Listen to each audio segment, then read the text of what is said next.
یہ ایکسپیرینس ہے کہ بندے کے پاس جانا چاہیے گا کیونکہ وہ روٹھیوں کو منانے کا ماہر ہے. نواز شریف صاحب میں یہ ضد ہے کہ اگر مجھے 2/3 یا سادہ اکثریت نہیں ملی تو اب میں وزیر اعظم نہیں بنے گا.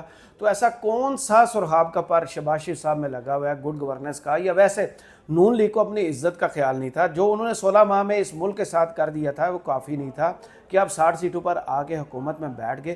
یہ وہ کانفیڈنس پتہ نہیں کہاں سے آتا ہے ان لوگوں میں. جس بندے کی سیٹیں اس ملک میں سب سے زیادہ تھی اس کی پارٹی اپوزیشن میں ہے اور جن کی پارٹی تیسرے نمبر کی تھی ان کی حکومت بنی ہوئی ہے. اور اب ان کے راز جو ہے وہ اگل کے سامنے آ رہے ہیں, باہر آ رہے ہیں کہ جناب نواز شریف صاحب کو تو 2/3 میجارٹی نہیں ملی, سادہ اکثریت نہیں ملی, تو انہوں نے کہا کہ میں تو نہیں اتحادی حکومت کا حصہ بنتا, نہ اس کی سربراہی لیتا, مجھے تو چاہیے بھائی جان وہ حکومت جس میں ساری کی ساری میری پارٹی ہو. تو بھائی یہ تو آپ کا سوچنا ہی غلط ہے. اس کے بعد جی نون لیگ کے اندر ہی ایک اور تحفے ہیں جو کہ جب بھی نون لیگ کے اندر کوئی ان کے اختلاف کی بات کرتا ہے تو اس کو پنڈی سے لانچ کیا جاتا ہے وہ بندے کو, جس کے بارے میں یہ دعویٰ پنڈی میں کیا جاتا ہے کہ اس کو 70,000 ووٹ سے شکست ہوئی تھی مبینہ طور پر. اس کو بھی اب کیبنٹ میں شامل کرنے کے لیے وہ ایڑی چوٹی کا بندہ زور لگا رہا ہے کہ کسی طرح سے مجھے شہباز سرکار میں کوئی وزارت مل جائے.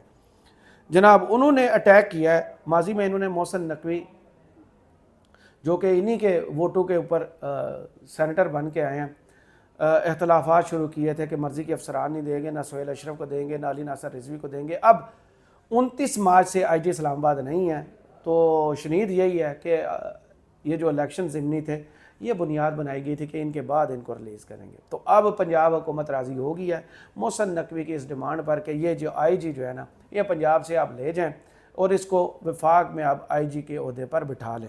ان کے بارے میں پہلے رانا ثناء اللہ نے کہا تھا کہ ان کی مہربانی ہے کہ وہ وزیر داخلہ بنے, وہ وزیر اعظم بھی بن سکتے تھے, ہم نے کون سا ان کو روکنا تھا. اب دوسرا بیان پنڈی سے ہی آیا جناب حنیف عباسی صاحب کی طرف سے. ٹھیک ہے سر, وہ منسٹری ملے گی اڑتال. اچھا پھر انٹیریئر تے تسی پہلے فوکس کیتا سی اور نہیں لگتا. میں کوئی فوکس نہیں کیتا, تسی چلایا سی, نہیں میں تمام میڈیا نے چلایا. ہاں ٹھیک ہے سر. اب جو آ گیا وہاں پہ اب رانا صاحب کی طرف میں اس پہ تنقید شروع کر دوں, حالانکہ تھوڑی جی کرنی پے گی. کیوں کہ بندہ راج جاوے کدھر ایک دو جگہ دے ہوتے لازمی تو سارا کچھ لپیٹ لینا. اور رانا صاحب کی بات اس حد تک ٹھیک ہے. اب کل وہی بندہ اگر پرائم منسٹر بن جائے پھر کون, اسی روک ہی نہیں سکتے, اسی روک ہی نہیں سکتے سر. کل ہی انٹیریئر منسٹر کل پرائم منسٹر بن جائے پھر. میں نے کب کہا ہے کہ اسی روک سکتے ہیں. کیڑی منسٹری ملے گی؟ یہ تو ان کے اندر کا حال ہے کیونکہ یہ بٹھائے گئے ہیں, یہ جیت کر نہیں آئے, یہ بٹھائے گئے ہیں. تو جن نے بٹھایا ہے وہ اپنی مرضی چلائیں گے, وہ اپنی مرضی کے بندے کو جہاں چاہیں گے لگائیں گے, جہاں چاہیں گے بٹھائیں گے اور جس کے چاہیں گے سر پر بٹھا دیں گے. یہ اب میرے لیے حیرانی کی بات ہے کہ کیونکہ میرا بھی میڈیا سے تعلق ہے, ان کے انٹیریئر منسٹر بننے کے حوالے سے کوئی خبر نہیں تھی. جو انہوں نے ہنستے ہوئے بیچ میں اپنی لچ فرائی کر دیا نا کہ میرے بھی جناب آپ کے بارے میں وزارت داخلہ کے وزیر داخلہ بننے کے جو تھی میڈیا میں خبریں تھیں آپ کی اور رانا ثناء اللہ کی, اور بن وہ گئے. بھائی جان آپ کا تو کہیں ذکر نہیں تھا, آپ کی حکومت کا کہیں ذکر نہیں تھا کہ نون لیگ کی حکومت بنے گی. وزارتیں تو بڑی دور کی بات, سب کو پتا تھا کہ پی ٹی آئی کی حکومت آ رہی ہے, لیکن جیسے روکا گیا وہ بھی سب کے سامنے بنیاد رکھے گی بلہ چھیننے سے, اور اس کے بعد گرفتاریاں, پارٹی توڑنیاں, وہ تو بار بار ہم کہتے رہتے ہیں. اب جناب رانا ثناء اللہ نے یہ چپ نہیں کر رہے, یہ ہر انٹرویو میں کچھ نہ کچھ نیا کہہ رہے. اب انہوں نے اس راز سے پردہ اٹھایا ہے کہ کیسے باجوہ صاحب کو ایکسٹینشن ملی تھی اور کہاں سے احکامات آئے تھے اور ہماری پارٹی میں کیا احکامات آئے تھے کہ بھائی جان اس کو اپوز کرنا ہے نہیں کرنا.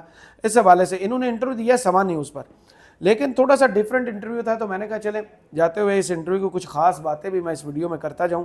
پاکستان میں وہی چل رہا ہے جو پچھلے 75 سال سے ہو رہا ہے, ماشاءاللہ سے یہ سارے پاکستان کو پتہ ہے.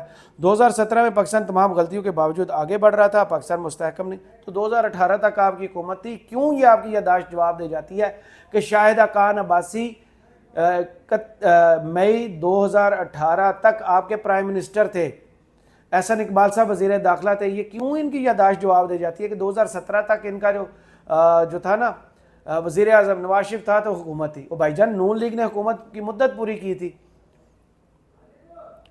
پاکستان مستحکم نہیں تو کم از کم عدم استحکام کا شکار نہیں تھا. اس کے بعد جو ہوا وہ آج تک جاری ہے. چیف آف آرمی سٹاف کو ایکسٹینشن دینے کا فیصلہ میری پارٹی کا تھا. اس معاملے میں پارٹی کے فیصلے کے ساتھ تھا. شاہدہ خان نے غلط کیا. اگر ووٹ نہیں ڈالنا تھا تو استعفیٰ دے دیتے. آپ نے اپنے آپ کو پارٹی سے اوپر ثابت کرنے کی کوشش کی. جس جماعت میں آپ ہیں اس سے بڑھ کر کہیں نہیں ہو سکتے. میں اس وقت 6.5 ماہ کی بدترین جیل کاٹ رہا تھا. میرے اوپر بنائے گئے مقدمے میں جنرل باجوہ ملوث تھے. جنرل باجوہ کو اس وقت کے وزیر اعظم نے کہا تھا اسے جیل میں ڈالیں. عمران خان کو مجھ سے زیادہ ناراضگی تھی. اس وقت بھی میں کہہ رہا تھا یہ آدمی فتنہ پھیلا رہا ہے. کہا تھا یہ شخص ملک کو ہاتھ سے. کس طرح آپ کے خود بیانات میں تضاد ہے. الزام آپ عمران خان پر لگاتے تھے, شہریار افریدی پر, کہ انہوں نے وہ کیس آپ پر منشیات کا ڈالا تھا اور جیل میں ڈالا تھا. تو اب آپ کہہ رہے ہیں کہ باجوہ صاحب نے یہ کیا تھا. تو آپ سوچ کے رکھا کریں کہ آپ نے پہلے ماضی میں کیا بیانات دیے ہیں اور اب کیا بیانات دے رہے ہیں. میری کئی بات سچ ثابت ہوئی. حادثہ ہونے کو یا ملک جس تباہی سے دوچار ہے, عمران خان کا اس میں بڑا حصہ ہے. پاکستان کے ان حالات کا عمران خان واحد ذمہ دار ہے. ماشاءاللہ 16 ماہ تہاڈی حکومت رہی, پھر تہاڈے مامے دے پتر جڑے نے وہ 6 مہینے رہے, ادو بعد پھر تہاڈی حکومت آ رہی. تے ذمہ دار کون ہے جی؟ عمران خان. واہ سبحان اللہ. اپنے آپ نا ایک دندی آتے ہاتھ تے کٹو تاکہ تسی ہوش چاہو, شاید تسی زیادہ ہی بے ہوش ہوئے جے. ہم نے ٹیکنیکل موو کیا اور ایکسٹینشن میں اس وقت کی اسٹیبلشمنٹ کو سپورٹ کیا. ہم نے ٹیکنیکل موو ہم نے جنرل قمر یعنی کہ وہ شولڈر چاہیے تھا. ہم نے جنرل قمر جاوید باجوہ کی مدد کی. نواز شریف بطور پارٹی قائد تو مدد دے تے رزلٹ ہے جناب. قائد مسلم لیگ نون لندن سے امید سحر بن کر پاکستان آئے, ان کے کیسز ختم ہو گئے, انہوں نے الیکشن لڑا, بغیر جیتے ان کو حکومت دے رہی ہے. اور کیا چاہتے ہیں؟ کتنا آپ نے اور رونا ہے. پیپلز پارٹی کا بھی اس وقت یہی فیصلہ تھا. نواز شریف نے سوچا یہ بندہ اسٹیبلشمنٹ کو ساتھ ملا کر اپوزیشن کو ختم کرنے کے در پر ہے, تو آپ نے اسٹیبلشمنٹ کا جو ہے نا وہ گود میں بیٹھنا مناسب سمجھا. ہم نے سوچا اس موقع پر اسٹیبلشمنٹ کے ساتھ بے سود مہاجرائی نہ کی جائے. فیصلہ کیا ایکسٹینشن تو ہو چکی ہے, ہمیں رکاوٹ نہیں بننا چاہیے. جنرل باجوہ کی ایکسٹینشن 20 یا 22 اگست کو ہوئی. اس کے بعد یہ امریکہ بھی گئے. وزیر اعظم کے ہیڈ نوٹ پر انہوں نے ایکسٹینشن کا نوٹ جاری کر دیا. ہمیں بعد میں پتہ چلا کہ کابینہ نے اس میں اجازت دینی ہے. کابینہ سے اجازت کے بعد انہوں نے دوبارہ نوٹیفیکیشن جاری کر دیا. اس کے بعد پتہ چلا اس طرح سے نوٹیفیکیشن جاری نہیں کر سکتے. یہ آپ ان سے پوچھ رہے تھے جو آپ کے مفاہمت کے بادشاہ ہیں. زرداری صاحب نے ماضی میں کیسے کیانی صاحب کو ایکسٹینشن دی تھی, کیا طریقہ کار ہے. اتنے تو تسی کاکے نہیں سے. کابینہ کی اجازت کے بعد اس نے صدر مملکت کے پاس جانا تھا. 2 سے 3 بار ایسا ہونے کے بعد کورٹ نے نوٹس لیا. کورٹ نے کہا ایکسٹینشن ہو رہی ہے, اس کا قانون کدھر ہے. قانون نے اسے سپریم کورٹ نے اس کو لیگلائز کیا تھا. اس کے بعد پتہ چلا ملٹری ایکٹ میں اس بارے میں کوئی چیز موجود نہیں ہے. عدالت تو پھر قانون کی کہاں خلاف ورزی ہوئی آپ کے بیان کے مطابق. عدالت نے کہا اس معاملہ پر آپ قانون سازی کریں. ایکسٹینشن کے معاملے پر قانون سازی میں ہم کیا رکاوٹ ڈالتے نہ رکاوٹ. پھر باجوہ صاحب کا نام آپ لیتے کہ آپ کی حکومت کو انہوں نے یہ جنرل فیض نے گھر بھجوایا تھا. آپ کے بیانات کدھر ہیں؟ ان بیانات کو دوبارہ ذہن پہ زور ڈال کے یاد کیجئے. ہم نے یہ قانون سازی کی. وزیر اعظم کو اختیار ہے, وہ ایکسٹینشن دے سکتا ہے. عمران خان منتخب وزیر اعظم تھے. زومانی گفتگو نہیں کرتا, اسے بنا دیا جاتا ہے. ساڑھی غلطی ہو گئی ہے. یہ بات کسی تناظر میں کی ہوگی. ہماری طرف سے عوام میں اس طرح کا سلوگن نہیں دیا تھا. ہمیں اس بات کا کوئی نقصان نہیں. ہمیں اس بار ان کی اسٹیبلشمنٹ ووٹ نہیں ملا, وہ ہمارے خلاف گیا ہے. ہم کبھی بھی پرو اسٹیبلشمنٹ نہیں اور نہ اس کے کردار کو تسلیم کیا. واہ, آپ کی اپنی باتوں میں تضاد ہے رانا صاحب. سستا چھڑ دیو.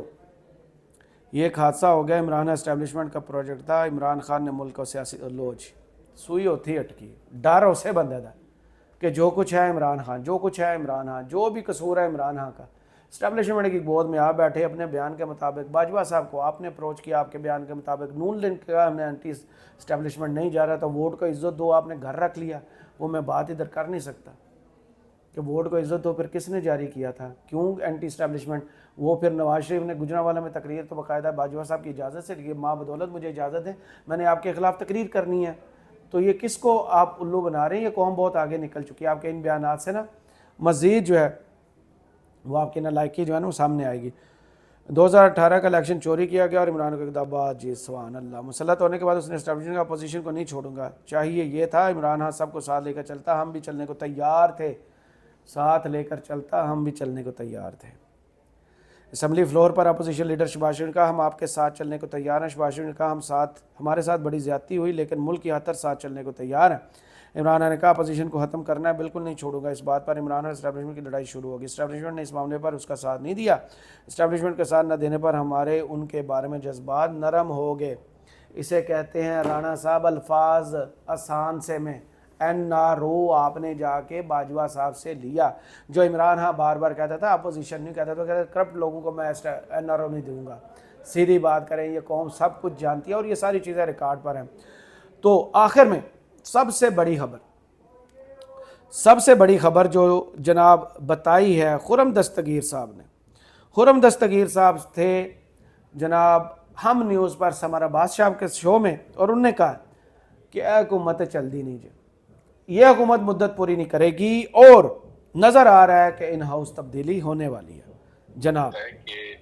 اور یہ حکومت آپ مدت پوری کرے گی، اس فتویٰ ریکارڈ ٹوٹے گا. Are you confident about it? جی نہیں، ابھی تک جو پچھلی 3 حکومتوں کا ریکارڈ ہے وہ تو یہی کہتا ہے کہ پارلیمان اپنی مدت پوری کرے گی. حکومت کے بارے میں کچھ حتمی بات نہیں کی جا سکتی. اس کی کیا وجہ ہے سر؟ کیوں آپ کو کانفیڈنس نہیں ہے کہ حکومت مدت پوری کرے گی؟ جی دیکھیے، یہی ہے کہ ہو سکتا ہے اسی کولیشن کے اندر سے کوئی تبدیلی آئے یا کچھ ایسے معاملات اٹھے پاکستان میں، چونکہ ایسے گمبھیر معاملات ہیں جیسے دہشت گردی ہے جو پچھلے سال اتنی تیز نہیں تھی، آج بہت تیز ہے اور مستقل اس میں اضافہ ہو رہا ہے.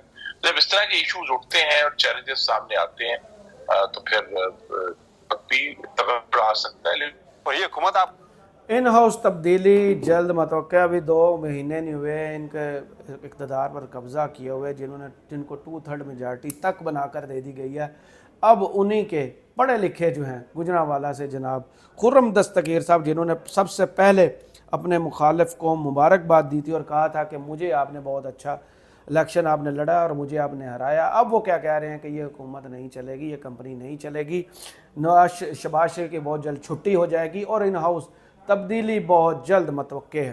کرامت مغل کو اس ویڈیو سے اجازت دیجیے. کمنٹس باکس میں ضرور بتائیے کہ ویڈیو آپ کو کیسی لگی. اللہ حافظ.